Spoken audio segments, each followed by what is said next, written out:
اب ابابیلوں کا لشکر نہیں آنے والا، اپنے کعبہ کی حفاظت ہمیں خود کرنی ہے۔ اب ابابیلوں کا لشکر نہیں آنے والا، اور بزدل قوم میں اگر کوئی مفکر بھی پیدا ہو جاتا ہے تو وہ اس کو جگانے کی کوشش کرتا ہے اور قومیں سوتی رہتی ہیں۔ میرے ذہن میں اس پروگرام کو لے کر جب میں بیٹھا تھا اور بہت دیر سے میں ساری چیزوں کو سن رہا، کئی چیزیں میرے ذہن میں آئی۔ پھر میں نے سوچا کہ اپنی بات کو کہاں سے شروع کیا جانا چاہیے اور آخر آپ کو کیا بتانا چاہیے۔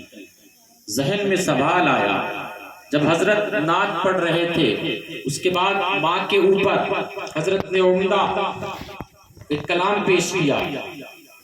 حضرت کا تعلق مہرارہ شریف سے ہے۔ اس وقت میں سوچ رہا تھا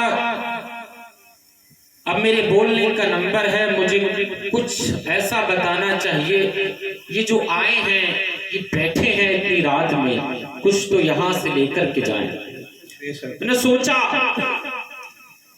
کہ اللہ نے جب یہ ارادہ فرمایا کہ زمین پر انسان کو بنانا چاہتا ہے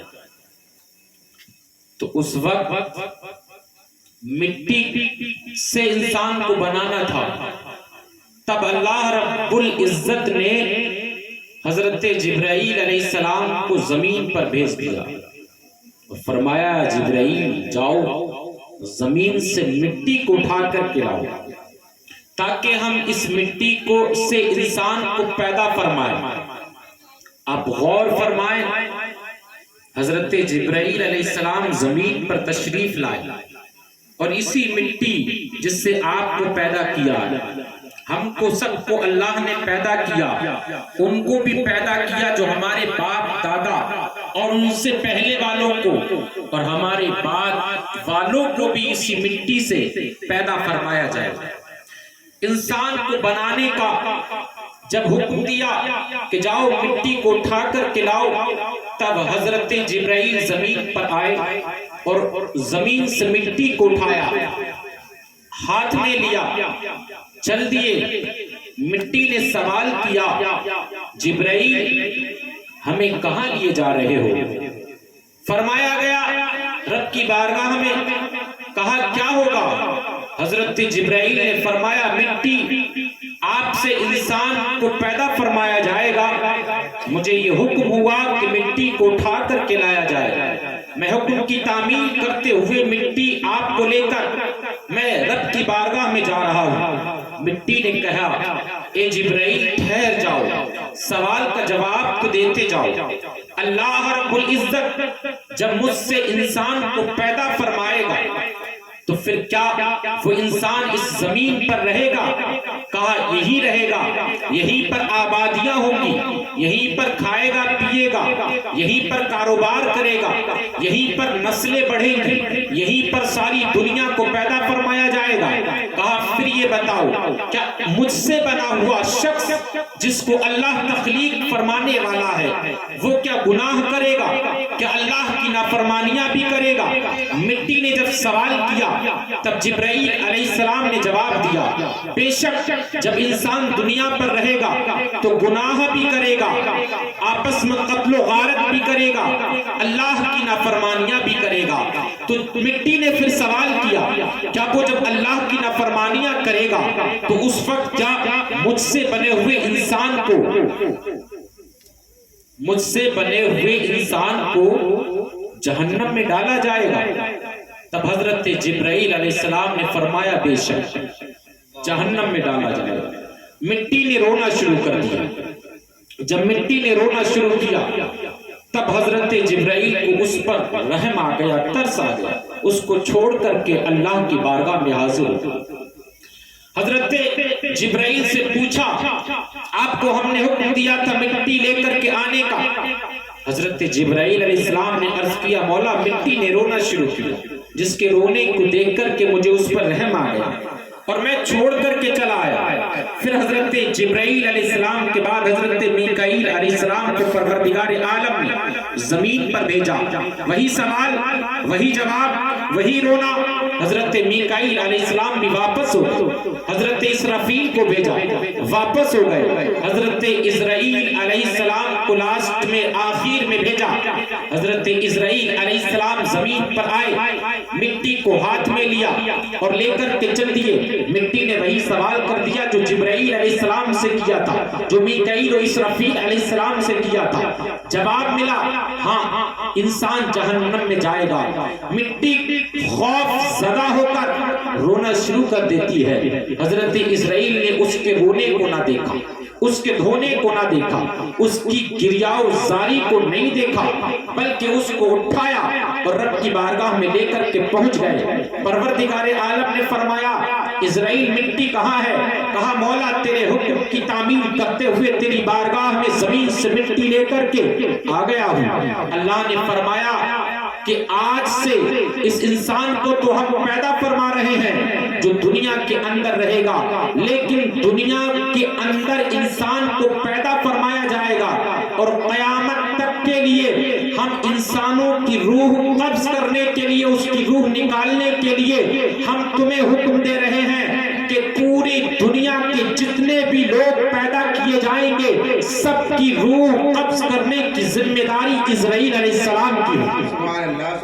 وجہ کیا ہے؟ اس لیے کیونکہ پروردگار عالم اگر جبرائیل علیہ السلام کو روح قبض کرنے کا حکم دیتا تو ہو سکتا تھا کہ گھر والوں کو روتے ہوئے دیکھ کر کے حضرت جبرائیل علیہ السلام کو خیال آ جاتا اور رحم آ جاتا، چھوڑ کر کے چلے جاتے.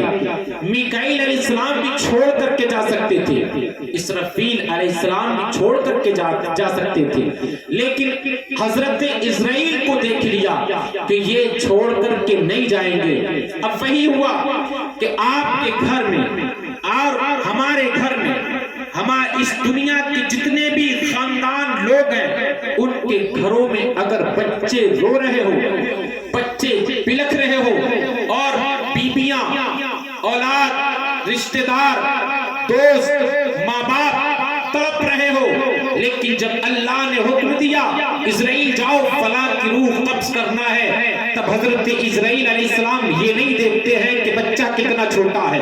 حضرت اسرائیل علیہ السلام یہ نہیں دیکھتے ہیں کہ دوست کتنے اچھے ہیں. حضرت اسرائیل علیہ السلام یہ نہیں دیکھتے ہیں کہ ماں کا کیا ہوگا. حضرت اسرائیل علیہ السلام یہ نہیں دیکھتے ہیں کہ اس کے بعد اس کی بیوی کا کیا ہوگا، اس کے خاندان کا کیا ہوگا. اب چاہے وہ بادشاہ ہو، چاہے وزیر ہو، چاہے کالا ہو، چاہے گورا ہو، چاہے رئیس ہو، چاہے غریب ہو، جو حکم دے دیا حضرت اسرائیل علیہ السلام اس پر عمل کرتے ہیں، روح کو قبض کرتے ہیں. میری بات ایک سمجھ میں نہیں آتی اور آپ بھی اس کو سمجھنے کی کوشش کیجئے گا.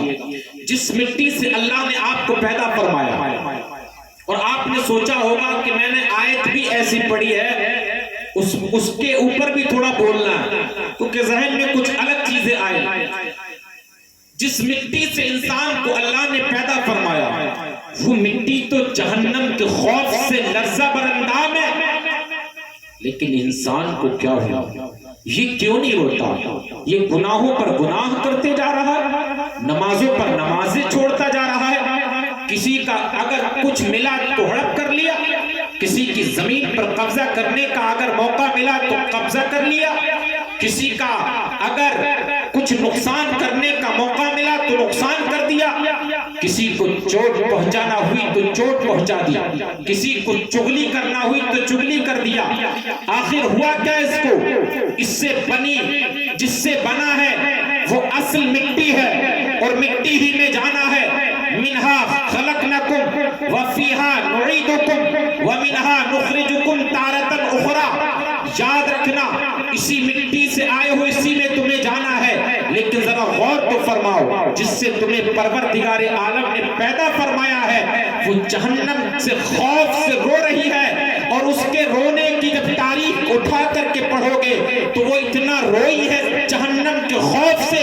یہ جو بڑے بڑے دریا بہ رہے ہیں یہ اس مٹی کا رونا ہے کہ آج پوری دنیا میں جو دریا بہ رہے ہیں اس کے آنسو ہیں، لیکن انسان ہے کہ گناہ کرتا جا رہا ہے اور گناہوں میں ملبس ہے اور آگے بڑھتا جا رہا ہے، اگر اسے یہ بتایا جائے کہ آؤ فلاح کی طرف آؤ، آؤ نماز کی طرف آؤ، آؤ نیکیوں کی طرف آؤ، وہ آنے کا نام نہیں لیتا، لیکن جناب والا اس کو اگر اس کے دوست غلط راستے کی طرف بلا رہے ہیں، ایک بار میں لبیک کہتا ہوا دوستوں کے ساتھ جاتا نظر آ رہا ہے، لیکن 5 وقت اذان کی آواز اس کے کانوں میں آ رہی ہے، حیا علی الصلاۃ، آؤ کامیابی کی طرف آؤ، حیا علی الفلاح، آؤ کامیابی کی طرف آؤ، حیا علی الصلاۃ، آؤ نماز کی طرف آؤ، نہ کامیابی کی طرف جا رہا ہے یہ، نہ نماز کی طرف جاتا ہوا نظر آ رہا ہے۔ معلوم یہ چلا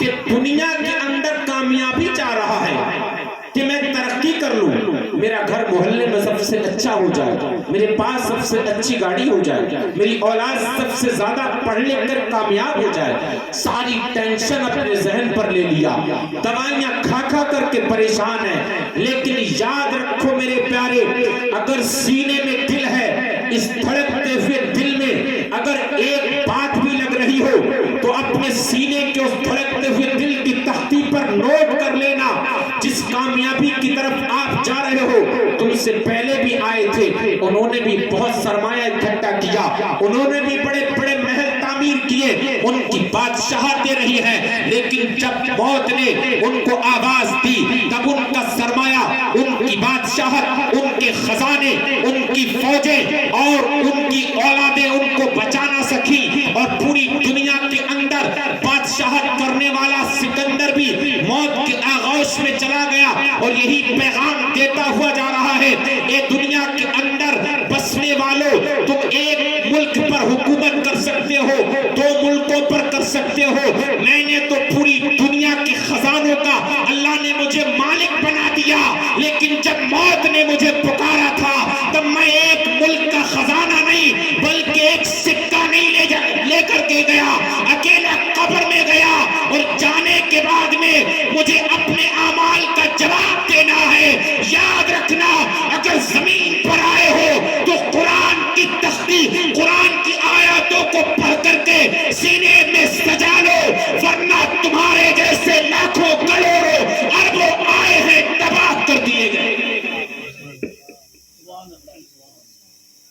معلوم یہ چلا کہ خوف اگر سینے میں سجانا ہے تو اللہ کا خوف اپنے سینے میں پیدا کرو۔ اللہ کا خوف کیسے آئے گا؟ جب تمہیں موت کے بارے میں خیال آئے گا، جس کے یہاں آپ حضرات تشریف لائے ہو، یہ دنیا سے جا چکے ہیں، بتاؤ تمہیں جانا ہے، کوئی منع کر سکتا ہے؟ کوئی انکار نہیں کر سکتا کہ ہم کو دنیا سے نہیں جانا، ہر انسان کو دنیا سے جانا، اور جب جانا ہی ہے تو تم نے تیاری کیا کی ہے؟ یہی کہ اپنی اولاد کو حرام پیسے کما کر کے پڑھایا، حرام پیسہ کمایا اپنے گھر میں لگایا، حرام کا کسی سے چھینا ہوا جھوٹ اور مکاری کا پیسہ لے کر کے گاڑیاں خرید کر کے چلنے والوں، تم جس مٹی سے پیدا ہوئے ہو مٹی رو رہی ہے۔ تمہیں خوف اس وقت آئے گا جب موت تمہارے قریب کھڑی ہوگی، اس وقت تمہارے پاس کوئی دروازہ ایسا نہیں ہوگا کہ جس دروازے سے نکل کر کے چلے جاؤ سارے گناہ معاف کر دیے جائیں۔ گناہوں کی پوٹلیاں تمہارے سر پر ہیں، تمہارے کاندھوں پر وزن ہے گناہوں کا، لیکن نیکیوں کی طرف تمہارا دھیان نہیں ہے۔ وجہ کیا ہے؟ کیونکہ ہمیں معلوم ہی نہیں ہے، ہمیں صرف یہ پتا ہے کہ دنیا کے اندر ترقی کرنا ہے۔ یاد رکھنا، قانون فطرت، کوئی قانون فطرت کو نہیں بدل سکتا، فطری طور پر زندگی ہے اور ایک وقت موت آنی ہے۔ آؤ آگے بڑھ کر کے چلو، ہم دیکھتے ہیں کہ انسان کو اپنی زندگی میں جلدی بہت ہے۔ ابھی آپ یہاں آئے ہو اور کئی لوگوں نے کہا ہوگا کہ یار بہت لمبا پروگرام ہو گیا، اس کو جلدی ختم کرنا چاہیے تھا اور جلدی گھر چلے جائے، اور کئی لوگ یہ سوچ رہے ہوں گے کہ شاید یہ اور لمبی تقریر کریں گے تو تھوڑا جلدی ہمیں گھر جانا چاہیے، اور جلدی کی وجہ سے انسان اپنے نقصانات کر رہا ہے، اور معلوم یہ چلا کہ جس بستیوں میں آپ رہ رہے ہو ان بستیوں کے اندر ہر انسان کو کسی نہ کسی سے حسد ہے. اب آپ پوچھو گے مولانا انتظار صاحب سے یہ حسد کیسا ہوتا ہے، اور ہمارے محررہ شریف سے آئے ہوئے مہمان یا ناظرین جلسہ سے پوچھو کہ کیا ہے حسد. حسد کیا ہے اصل میں؟ جب ہمارا کوئی رشتہ دار یا ہمارا کوئی پڑوسی ترقی کرنے لگے اور ہمیں اس سے نفرت ہو جائے، دل میں ہم کڑنے لگے کہ یہ ترقی کیسے کر رہا ہے، یہ حسد ہے. اور حسد کی وجہ سے انسان تباہ کر دیا جاتا ہے. اللہ کے رسول نے فرمایا جس دل کے اندر حسد ہوگا اس دل میں ایمان نہیں ہوگا، اور جس دل میں ایمان ہوگا اس دل میں حسد نہیں ہوگا. معلوم یہ چلا کہ اگر کسی پڑوسی رشتہ دار کی ترقی کو دیکھ کر کہ آپ کے دل میں اس سے نفرت جاگ رہی ہے، آپ اس سے نفرت کرنے لگے، اس کی اچھائیوں پر بھی پردہ ڈال کر کے آپ اس کی برائیاں کرنے لگے، تو آپ کے دل میں یہ حسد پنپ رہا ہے. اور نبی اکرم صلی اللہ تعالی علیہ وسلم نے فرمایا، یہ میں نے نہیں کہا، یہ کسی یونیورسٹی کے پروفیسر نے نہیں کہا، یہ دنیا کے کسی بادشاہ نے نہیں کہا، یہ اس نبی نے کہا جس نبی کے وسیلے سے ساری کائنات کو پروردگار عالم نے پیدا فرمایا. اگر اللہ اس نبی کو پیدا نہ فرماتا تو زمین و آسمان کو پیدا نہ فرماتا. وہ ہر عالم کی رحمت ہیں، کسی عالم میں رہ جاتے، یہ ان کی مہربانی ہے کہ یہ عالم پسند آیا. وہ نبی نے فرمایا کہ جس کے دل میں حسد ہوگا ایمان نہیں ہوگا. اور اگر آج یہ طے کر لو کہ تم نے کتنی نفرتیں کی ہیں اپنے پڑوسی سے، اپنے رشتہ دار سے، اپنے دوستوں سے، آپ کے دل میں ایک خیال آیا یہ ترقی کیسے کر رہا ہے، میں کیسے نہیں کر رہا ہوں، یاد رکھنا یہی حسد ہے. یہ چھوڑ کر کے اگر تم مسجد میں جا کر کے جہاں سے حیا علی الفلاح کی آوازیں تمہارے کانوں میں آ رہی تھی اور تم فجر کی نماز کے وقت اپنے بستروں میں سردیوں کے موسم میں لیٹ کر کے اذان سن کر کے کروٹ بدل کر کے سو رہے تھے اور حسد کر رہے تھے، خدا کی قسم اسی وقت جب اذان کی آواز تمہارے کانوں میں آئی تھی، اٹھ کر کے وضو بنا کر کے پڑوس کی مسجد میں جا کر کے نماز پڑھ کر کے فجر کے بعد میں نماز پڑھ کے دعا کرتا اور عرض کرتا، اے پروردگار عالم، تو نے میرے پڑوسی کو ترقی عطا کی ہے، تو نے میرے پڑوسی کو پیسہ دیا ہے، اس کے بچوں کو علم دیا ہے، اس کو ترقی عطا کی ہے، مولا مجھے بھی عطا فرما دے. تو پروردگار عالم تیری دعا کو قبول فرماتا، تجھے بھی عطا کرتا.